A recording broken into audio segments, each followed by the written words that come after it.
The day the excavator's steel claw punched through the wooden planks of the bridge, I stood there with my hands in my pockets and let it happen, because at that moment I truly believed I was watching my own mistake being corrected, a bitter but necessary sacrifice to end months of HOA harassment. But I had no idea I was actually witnessing the first domino fall in a chain reaction that would expose corruption, arrogance, and a legal nightmare so massive it would swallow the entire Homeowners Association whole. The bridge wasn't fancy. It was old, narrow, creaking under the weight of time and pickup trucks, spanning a shallow but fast-moving creek at the back of my property, the only access road to my land from the county highway. I'd bought the place years earlier, a quiet stretch of rural land with trees thick enough to swallow sound and a creek that sang all night long, and that bridge had come with it like an inherited scar, already there, already used, already assumed to be mine. The realtor had waved it off, the seller had shrugged, the deed mentioned existing access, and I never thought to question it. Why would I? The bridge had been there longer than the HOA itself, older than half the houses in the subdivision that eventually grew up around my land like an invasive species. For years nobody cared about that bridge. Delivery trucks used it. Utility workers crossed it. Even the HOA president herself had driven over it in her spotless white SUV more times than I could count. But the moment the HOA decided my property was an inconvenience instead of a neighbor, the bridge suddenly became a violation. It started with letters, thick envelopes full of thinly veiled threats, claiming the bridge was unsafe, unpermitted, non-compliant, and an eyesore that lowered property values. They cited bylaws I'd never agreed to, diagrams that didn't match reality, and fines that multiplied like bacteria. I tried to reason with them, showed them maintenance records, explained that the bridge predated the HOA, that it was my only access point, but they didn't want solutions, they wanted control. Meetings turned into ambushes. Smiles turned into smirks. And then came the ultimatum: remove the bridge or they would. Their lawyer's letter was crisp and confident, filled with legal language designed to intimidate, and when I consulted a local attorney, even he hesitated. If it's on your land, he said carefully, and they argue it's unsafe, they might push this through faster than we can stop it. I was tired. Worn down. Months of stress had hollowed me out. So when the HOA announced they'd scheduled demolition, at their expense, I didn't fight it. I told myself it was better to let them dig their own hole, even though I still believed the bridge was mine. On demolition day, neighbors gathered like it was entertainment. Phones came out. Someone clapped. The HOA president stood there in sunglasses, arms crossed, smiling like she'd won something personal. The excavator roared to life, wood splintered, metal screamed, and the bridge that had quietly served this land for decades collapsed into the creek below. As the dust settled, something felt wrong, not emotionally but structurally, like a missing puzzle piece in my own understanding. That night, stranded on my property with no legal access road, I pulled out every document I had. Deeds, surveys, old maps. And that's when I saw it, a faint, almost forgotten marking on a county plat map from decades ago, a thin line crossing the creek labeled with 3 words that made my stomach drop: county right-of-way. My heart started pounding as realization crept in, slow and terrifying. If that bridge wasn't mine, if it wasn't the HOA's, then they hadn't just demolished a private structure. They'd destroyed county infrastructure. And suddenly, the smug smiles, the confidence, the rush to tear it down all made sense in the worst possible way. Because they hadn't checked. They hadn't asked. They'd assumed power meant permission. I barely slept that night, replaying every interaction, every letter, every threat, knowing deep down that by letting them swing that excavator, I might have handed them the biggest legal disaster of their existence, and that the county would not be nearly as forgiving as I had been. I woke up the next morning to silence so complete it felt hostile, the kind that only exists when something essential has been removed, and as I stood at the edge of the creek staring at the shattered remains of the bridge, it hit me with full force that the HOA hadn't just cut off my driveway, they had cut themselves straight into the crosshairs of the county government. The water moved differently now, debris caught in the current, broken beams wedged like bones against the rocks, and I realized this wasn't just about access anymore. It was about liability, jurisdiction, and a mistake so large it couldn't be buried under legal jargon or HOA meeting minutes. I didn't call a lawyer first. I didn't call the HOA. I called the County Road and Infrastructure Department, half expecting to be brushed off, but the moment I mentioned a demolished bridge and a possible right-of-way, the woman on the phone stopped typing and asked me to repeat myself slowly. Within an hour, I had 3 county vehicles parked near the creek, orange vests moving with purpose, clipboards out, expressions tightening as they compared old maps to what now looked like a crime scene. One of them, an older engineer with sun-bleached hair and a voice like gravel, knelt down, ran his hand over a splintered beam and said words I'll never forget. "This shouldn't be gone." That was it. No drama. No accusation. Just a statement of fact that landed heavier than any threat the HOA had ever made. They pulled out archived survey maps, aerial photos, even black and white images from decades ago, and right there, clear as day, was the bridge marked as a county-maintained access crossing, grandfathered in long before zoning boards and neighborhood committees decided they owned the world. I asked the question that had been eating me alive. So, that means it wasn't mine? The engineer looked at me genuinely surprised. "No," he said. "This was county property. You just happened to use it." The implications slammed into me like a freight train. The HOA hadn't fined me for an unsafe bridge. They hadn't enforced bylaws. They had unilaterally ordered the destruction of county infrastructure without permits, approvals, or even a courtesy call. One of the inspectors quietly took photos while another made a call I wasn't meant to hear, but I caught fragments anyway: unauthorized demolition, right-of-way obstruction, potential emergency access violation. I thought about the fire trucks, the ambulances, the school buses that had crossed that bridge over the years, and suddenly this wasn't a petty HOA feud, it was a public safety issue. The county officials thanked me, told me they'd take it from here, and left with the kind of calm urgency that means paperwork is already turning into consequences. By noon my phone started buzzing. First it was neighbors, confused, worried, suddenly polite. Then it was an unfamiliar number.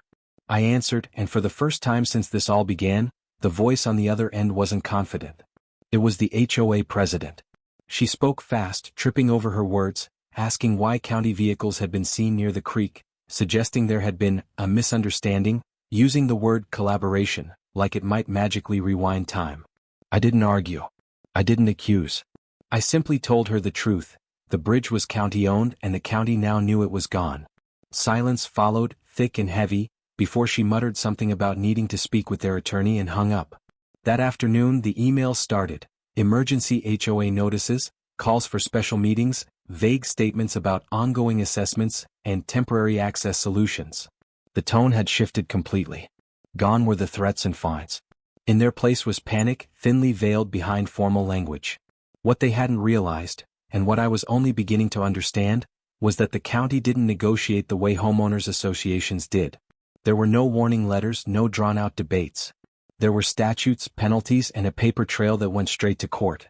2 days later, a formal notice was posted at the demolished site. County infrastructure, unauthorized removal under investigation. I watched cars slow down to read it. I watched neighbors whisper. And I watched the HOA board members stop making eye contact with me entirely. Then came the real bombshell. A county official returned, this time with a fire marshal, who explained that the bridge had been classified as an emergency access route, meaning its removal potentially violated safety codes and endangered lives. Fines weren't theoretical anymore, they were mandatory. Restoration wasn't optional, it was required. And liability? That was personal. Individual board members who had voted for demolition could be held accountable. I remembered the meeting, remembered hands going up, remembered the smug confidence as they approved the action without a single permit. The county gave the HOA 30 days to submit a restoration plan using county-approved contractors, materials and inspections, or face escalating penalties and legal action. As word spread, the HOA's internal unity began to fracture. Board members resigned for personal reasons.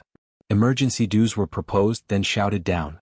Homeowners who had cheered the demolition now demanded to know why their money would pay for a bridge they'd been told was illegal in the first place. Lawsuits were whispered, then spoken aloud. And through it all, I stayed quiet, watching the power dynamic flip in real time, knowing that by simply stepping aside and letting them act on their arrogance, I'd exposed a truth they couldn't spin their way out of. The bridge was gone, but the consequences were just beginning to rise. By the third week after the demolition, the HOA wasn't running the neighborhood anymore. It was hemorrhaging, and the smell of fear had replaced the old perfume of authority so completely that even the loudest board members had gone silent, their once daily emails reduced to carefully worded apologies and updates that said nothing while admitting everything. County notices multiplied like warning flags, bright paper stapled to corkboards and utility poles, each one more specific than the last, outlining violations in language that no amount of HOA spin could soften: destruction of public infrastructure, obstruction of an emergency access route, failure to obtain permits, environmental disturbance of a protected waterway. Every phrase carried a fine, a deadline, or both. Contractors hired by the county conducted soil tests around the creek, measuring erosion caused by the collapse, and when they found contamination from old treated wood and rusted metal now leaching into the water, the situation escalated again, from a civil infrastructure violation into an environmental compliance issue.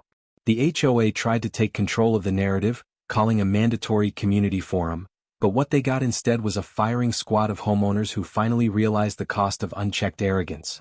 People demanded copies of the vote authorizing demolition.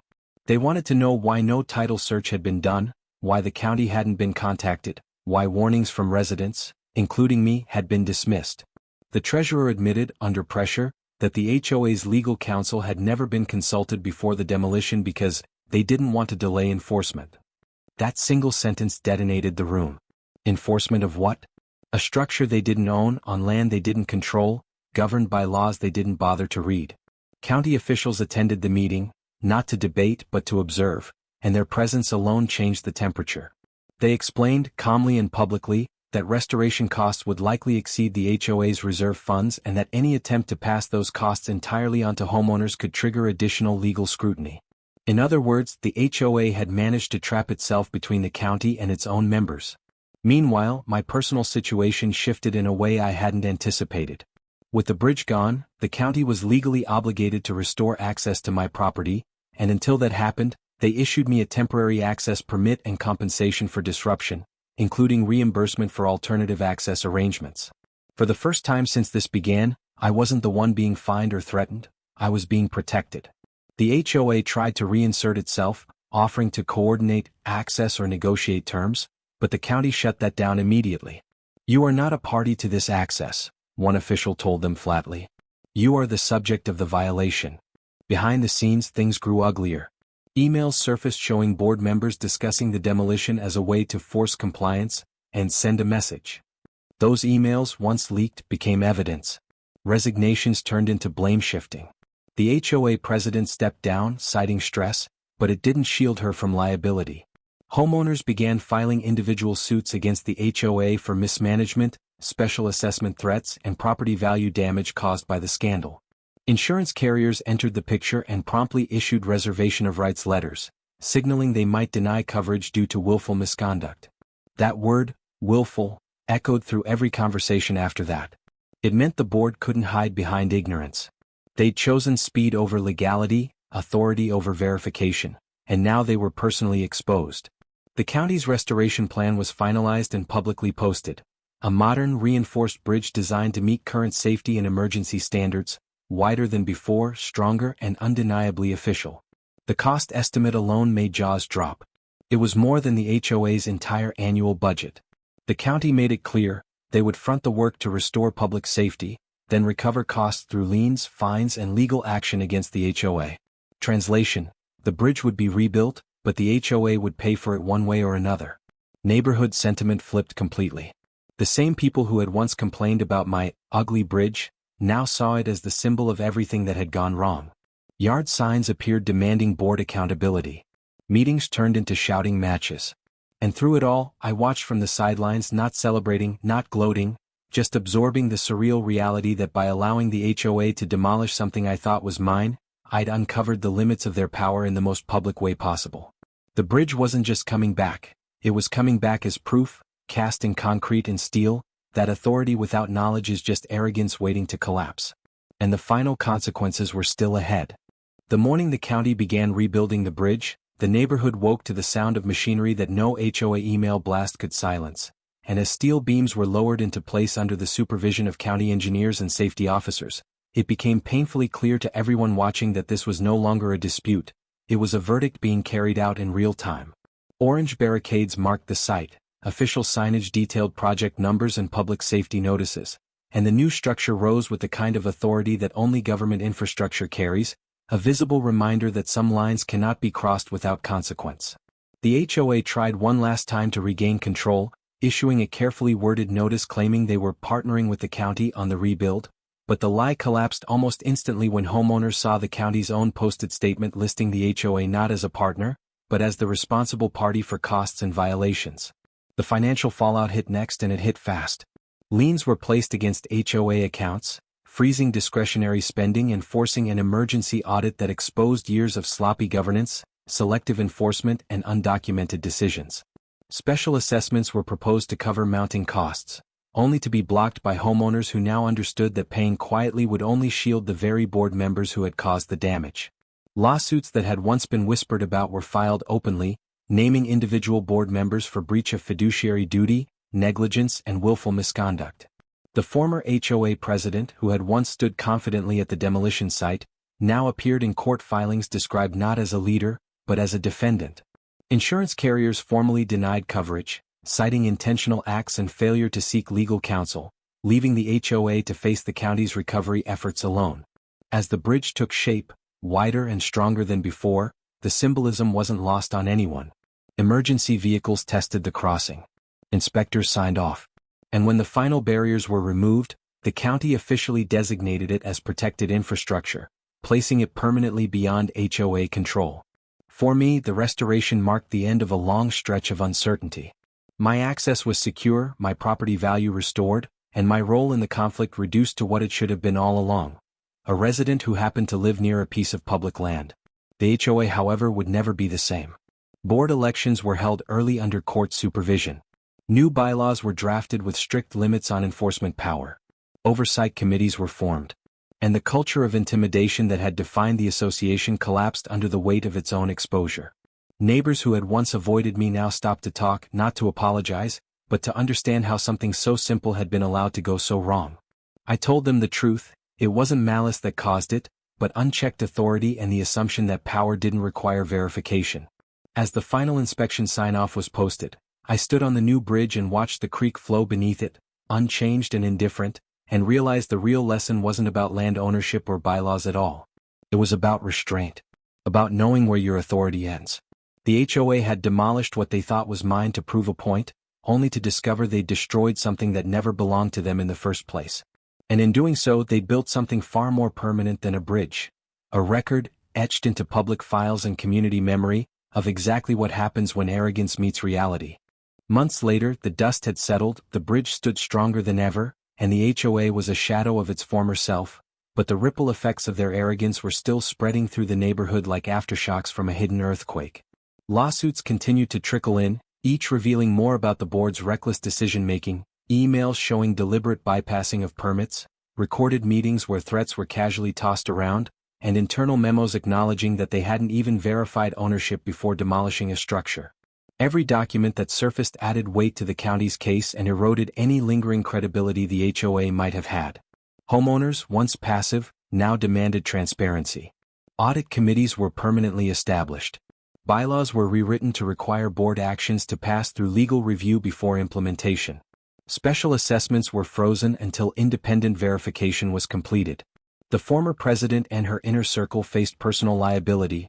Some paid fines, others were personally sued for damages caused to the community and the county. Neighborhood dynamics shifted dramatically. Where there had been fear, there was now empowerment.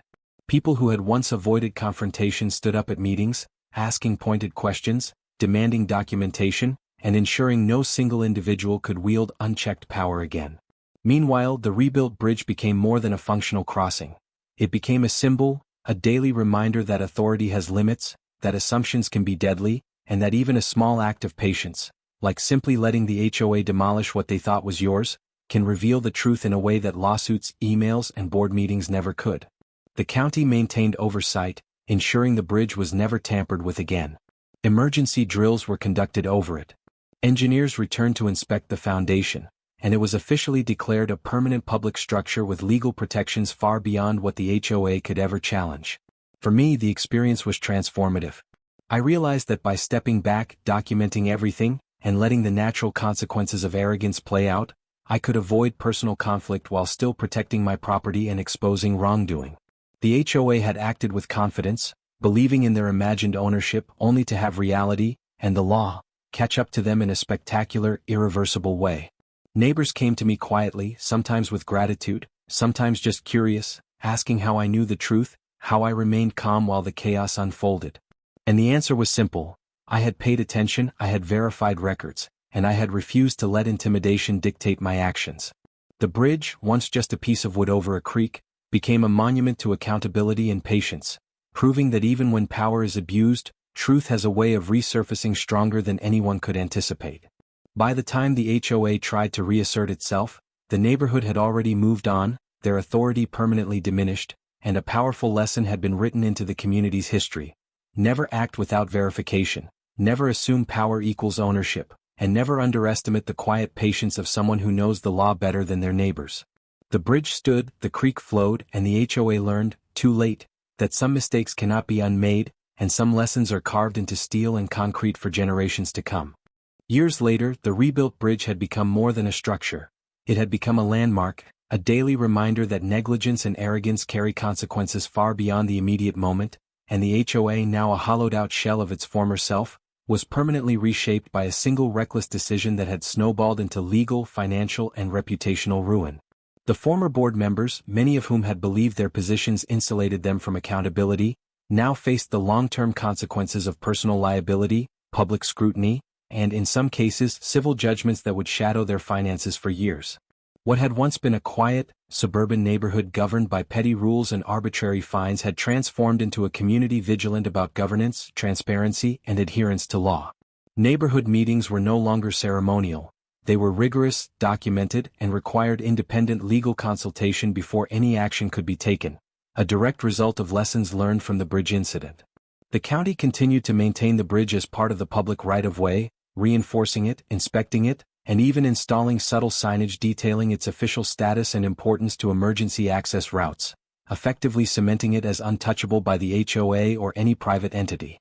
Stories of the incident circulated widely, becoming part of local lore.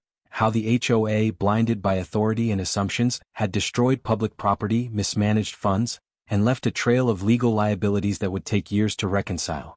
Homeowners who had once deferred to the board's whims, now exercised collective oversight, creating permanent committees tasked with monitoring compliance with laws, bylaws, and ethical governance. My role in all of this, initially passive, simply documenting, observing, and refusing to be bullied, became a quiet legend in the neighborhood, a cautionary tale of patience, documentation, and strategic restraint. I learned that influence doesn't always come from fighting. Sometimes it comes from letting the arrogance of others expose itself, while remaining steadfast, informed, and calm. The bridge itself, now wider, stronger, and officially protected, stood as a monument to accountability, an everyday lesson in the dangers of unchecked power. Children played nearby, walkers crossed it safely, and emergency vehicles used it without a second thought, all unaware of the chaos that had preceded its restoration. And as I walked across it one late afternoon, the sun dipping low over the creek, I realized the HOA's attempt to exert control had backfired spectacularly. What they thought would be an act of dominance had instead secured legal authority for the community, reinforced public safety, and permanently diminished the HOA's influence. In the end, it wasn't confrontation or anger that resolved the crisis. It was truth, patience, and letting the consequences of reckless action unfold naturally, leaving a lasting lesson for everyone who thought they could bend rules, ignore law, or act without accountability. The bridge, once destroyed, had become untouchable, and the HOA, once confident and domineering, had been rendered powerless, leaving the neighborhood forever aware that respect for law and property, public or private, is not optional, and that arrogance unchecked is always its own undoing. The years that followed transformed the neighborhood in ways no one could have predicted, and the bridge, once a simple wooden crossing over a creek, became both a literal and symbolic fulcrum for change, representing the crushing consequences of unchecked authority and the unexpected power of patience and documentation. What had started as a routine demolition ordered by an overconfident HOA spiraled into a legal and social upheaval that rewrote the very rules of governance in our community, setting precedents that would outlast any single board member, any lawsuit, and even the original creek that flowed beneath the bridge. The HOA, humbled but not fully reformed at first, continued to face scrutiny. Auditors combed through years of financial records, uncovering misallocated funds, undocumented fees, and several instances where the board had enforced rules selectively, punishing some homeowners while ignoring violations by others who had political or personal connections within the board. Each new discovery created additional lawsuits, media coverage, and community outrage, forcing resignations and replacements, and prompting the county to issue stricter oversight mandates on all homeowner associations within the jurisdiction. As new board members took office under court-mandated guidelines, They faced a community that no longer tolerated secrecy, intimidation, or unilateral action, and their first attempts to assert authority were met with resistance. Recorded meetings, legal observers, and vigilant homeowners scrutinized every motion, vote, and resolution. The bridge itself became the centerpiece of a cautionary narrative. Local newspapers covered its demolition, the resulting county intervention, and the eventual reconstruction with meticulous attention to detail, using aerial photographs, engineering assessments, and interviews with residents who had witnessed the unfolding chaos. The story spread beyond the neighborhood, serving as a case study in municipal law classes, emergency management seminars, and even HOA training workshops, illustrating how one small act of assumed authority could escalate into legal, financial, and social disaster when it collided with the reality of public property rights. For me, the bridge's reconstruction and the HOA's unraveling were transformative on a personal level as well. My role had been quiet but deliberate: observe, document, avoid confrontation, and allow the consequences of reckless action to manifest. It was a lesson in restraint, strategy, and the power of knowing one's rights. I began to advise neighbors informally, helping them understand property rights, county regulations, and legal procedures, and gradually a sense of empowerment spread through the community. People stopped fearing the board and instead focused on collective accountability, and neighborhood meetings became forums for education and strategy rather than intimidation. The county continued to monitor the bridge as a critical emergency access point.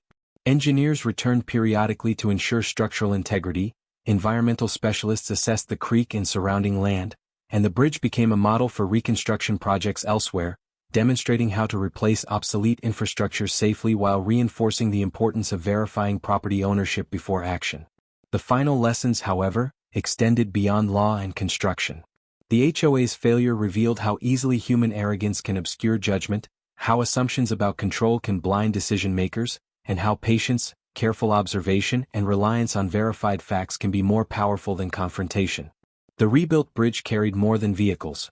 It carried a permanent, visible lesson etched into wood, steel, and concrete that would endure long after any single board member, lawsuit, or homeowner had left the scene.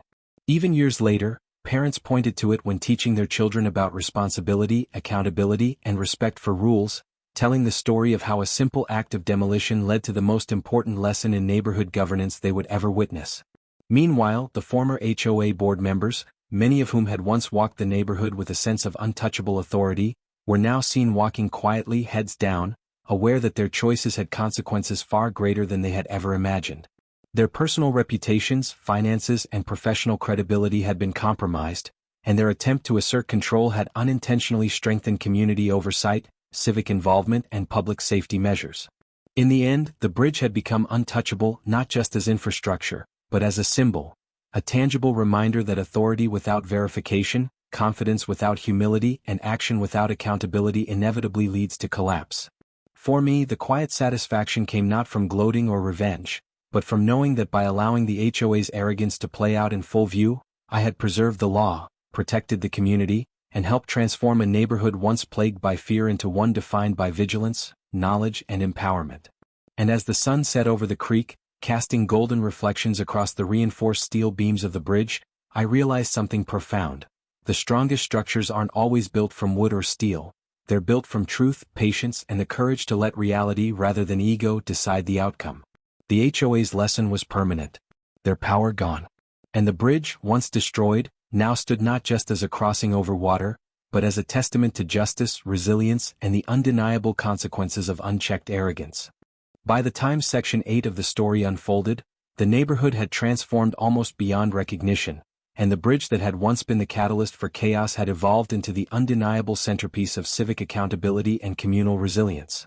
What began as a minor dispute over a simple wooden structure had snowballed into a comprehensive overhaul of local governance, public safety protocols, and homeowner oversight, exposing systemic weaknesses in the way the HOA operated and creating lessons that would echo far beyond the borders of our little creekline community. The county's presence was now permanent, with engineers conducting regular inspections, emergency planners simulating disaster scenarios, and environmental teams monitoring the creek's ecosystem to ensure that no reconstruction or human interference would ever compromise its flow or the surrounding habitat again. Every element of the bridge, its steel reinforcements, wooden decking, safety rails, and signage, was documented and recorded as part of the public record, leaving no ambiguity about ownership, responsibility, or legal oversight, a stark contrast to the hasty demolition orchestrated by the HOA months earlier. Meanwhile, the HOA itself had fractured irreparably. Former members who had once operated with unquestioned authority were replaced by residents trained in civic engagement, legal compliance, and ethics. New bylaws were drafted not as a mere formality but as enforceable safeguards, requiring multiple layers of verification before any action could be taken against property or infrastructure, and ensuring that any future disputes would be mediated transparently with county oversight when appropriate. The ripple effects on the community were profound. Homeowners who had once felt powerless learned to question authority, document every communication, and participate actively in meetings. Neighborhood associations in nearby communities began citing our experience as a case study in avoiding similar pitfalls, holding workshops on property verification, legal consultation, and the dangers of unilateral action. The bridge, once a liability in the eyes of an arrogant HOA, became an educational tool, a living monument to diligence, patience, and the consequences of hubris. On a personal level, I had become something of an informal advisor to neighbors and local civic groups, sharing insights on property law, emergency access rights, and strategies for observing authority without direct confrontation. I found that my calm, methodical approach, letting the HOA act on their assumptions while documenting everything, had not only protected my property but also catalyzed a sweeping transformation in the neighborhood's culture, instilling a level of civic awareness that would endure long after the original conflict had faded from memory. Even the legal landscape shifted. Courts referenced our case when reviewing disputes between HOAs and individual property owners, often citing it as a benchmark for how unchecked authority, failure to verify ownership, and deliberate ignorance of county regulations could result in both personal and organizational liability. Insurance carriers revised policies for homeowner associations, demanding evidence of legal consultation before approving demolition, construction, or enforcement actions, ensuring that no other community could repeat the same mistakes without financial and legal repercussions. Social dynamics also evolved. Where once homeowners whispered in fear of fines, citations, and personal vendettas, they now met with confidence, armed with knowledge of statutes, county oversight, and the consequences of unilateral action. Neighborhood meetings were no longer ceremonial performances. They were rigorous discussions with minutes recorded, questions documented, and every board action subject to public scrutiny. And through it all, the bridge stood unwavering, wider, stronger, and indelibly marked by its history. Emergency vehicles crossed it without hesitation, children played nearby, and residents used it daily, often pausing to reflect on how a structure so simple could symbolize accountability, patience, and the triumph of truth over ego.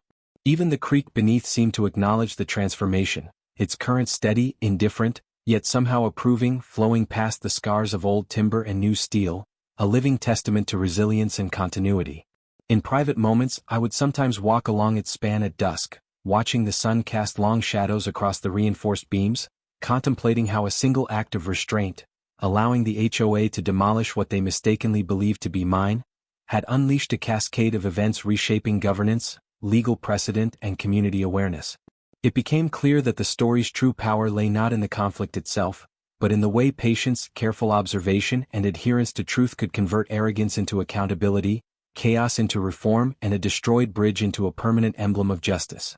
And as the neighborhood slowly healed from the upheaval, with the HOA permanently diminished, county oversight embedded, and residents empowered, I understood the final, lasting truth. Power without verification is fleeting, control without law is dangerous, and patience guided by knowledge is stronger than any act of confrontation, because in the end, reality always prevails, and the bridge, once demolished, had become untouchable, unassailable, and unforgettable.